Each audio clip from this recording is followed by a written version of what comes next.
그러면 선택하지 말라고.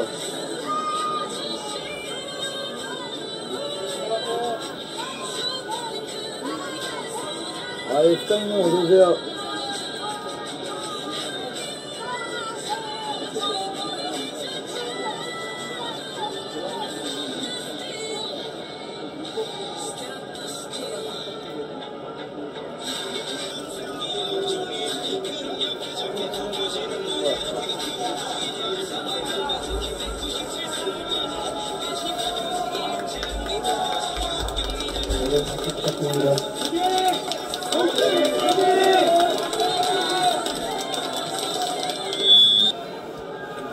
안녕하십니까.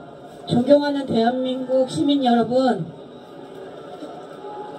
저는 오늘 이 땅의 반국가 세력이 대한민국의 정의와 자유에 도전하는 폐악질을 이번에는 멈춰야 한다는 절박함으로 나왔습니다.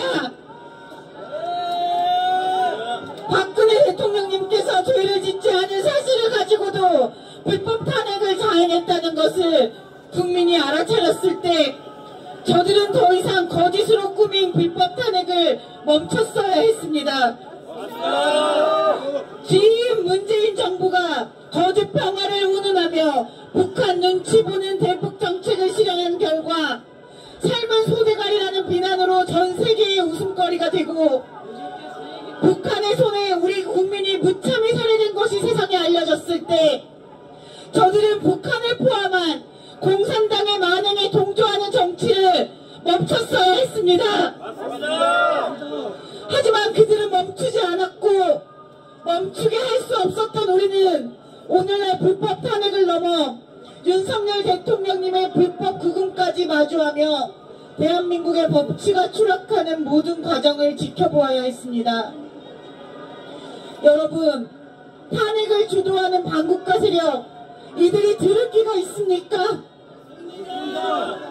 우리가 경험한 반국가 세력의 폐악질과 비리를 깊게 알고 계시는 윤석열 대통령님의 계엄이 옳았다라는 사실은 시간이 갈수록 더욱 선명해질 뿐입니다.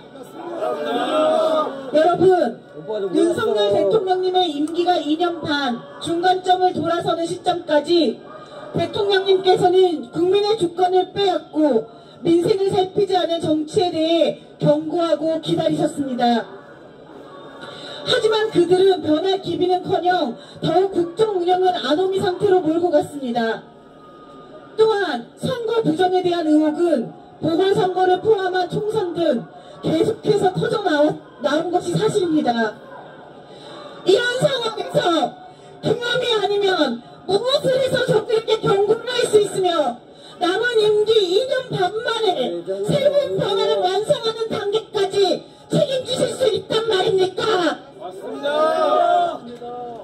아직도 그래도 계엄은 아니지 라고 생각하시는 국민들께 여쭤보고 싶습니다.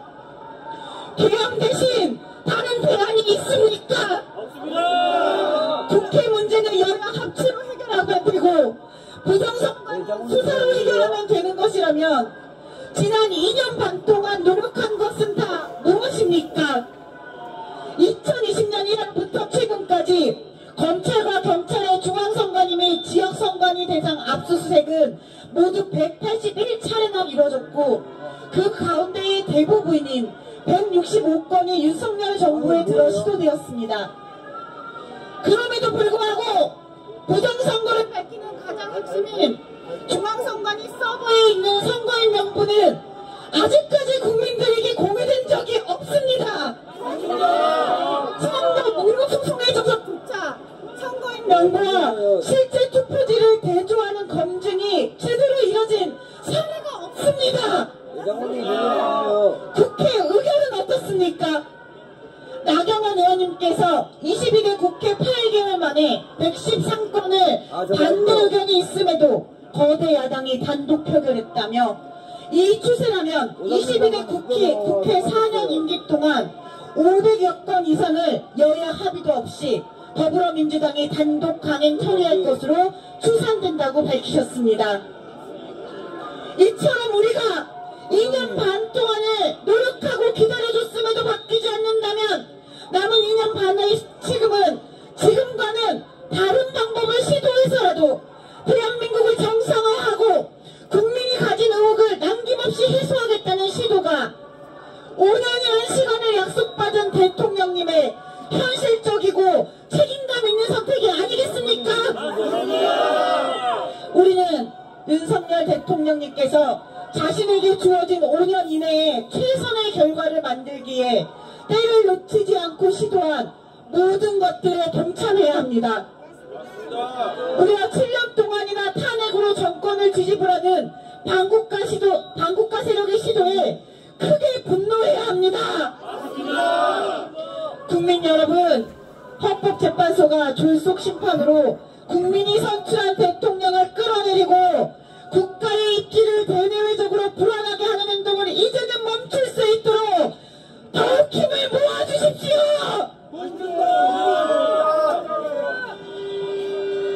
사실 이 문제는 대한민국 국민 주권에 대한 도전입니다.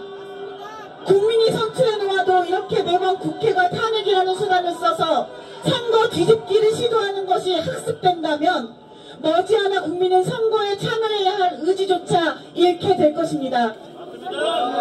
심지어 저는 이 탄핵 시도 자체가 더불어민주당 내부에서만 시작된 것이 아니라 북한이 민노총같이 정치권 외 시민 조직까지 하달된 지령으로 시도되었다는 점에서 심각한 분노를 넘어 공포를 느낍니다. 우리의 적국이 대한민국의 대통령을 부정하는 공작활동으로 탄핵을 주문하는 현실에 공포를 느끼며 이 말도 안 되는 지력에 부역하면서도 대한민국의 국회에 배지를 달고 쿠데타적 정치 공작을 서슴지 않는 더불어민주당 국회의원들에게 역겨움을 느낍니다. 오늘 저는 헌법재판소 앞에서 고장 머리카락을 잘라냈지만 진정 바라기는 대한민국의 헌법재판소에서 자행되는 불법 탄핵의 고리가 잘려나가기를 진심으로 고대합니다. 더 이상 대한민국의 부끄러운 역사를 반복하지 마십시오. 전 세계와 많은 국민이 이미 진실을 알고 있습니다. 진실을 깨우치다 못해 정의를 외치는 국민 앞에 헌재가 또다시 위헌적인 재판 결과를 내놓는다면 오늘날 헌법재판소는 스스로 대한민국 법치 사망을 결정한 장본인으로 영원히 기록될 것입니다. 반대로 탄핵을 기각하는 결정을 내린다면 헌법재판소의 탄핵의 빌미는 국회에서 제공했으나 법에 기초하여 대한민국 국민과 함께 나라를 정상화한 영웅으로 기억될 것입니다. 간절히 촉구합니다. 더 이상 불법 탄핵을 멈추라는 국민의 목소리를 무시하지 마십시오. 현재 탄핵 소추안은 국회 의결 이후에 국회 측이 내란죄를 빼기로 일방적으로 정했으면서 국회의 재의결조차 거치지 못했습니다. 정청래는 문영배가 지시한 대로 내란죄 뺀 소추안 문건을 수정해서 제출하지도 못했습니다. 현재가 탄핵 사유에 대해 실체적 규명을 하기도 전에 탄핵 소추안 자체가 오염되어 재판을 할 필요성 자체가 없어진 상태로 탄핵 각하가 상식인 것입니다. 졸속 재판으로 선고하려고 한다는 헌법재판가 전문가의 목소리부터 실제 내란이 아니라는 곽종근, 홍장원의 거짓 진술과 물증, 법률에 기반하여서도 위헌 여부가 없는 계엄 등 탄핵이 성립될 수 없는 이유는 이미 차고 넘치게 많습니다. 오죽하면 탄핵 반대를 외치는 국민들이 법대로만 해라 라고 주장하겠습니까? 국회의 권력과 법을 악용하여 국민을 기만하는 행위는 범상 용납될 수가 없습니다. 마지막으로 외치겠습니다. 황제는 불법 탄핵 심판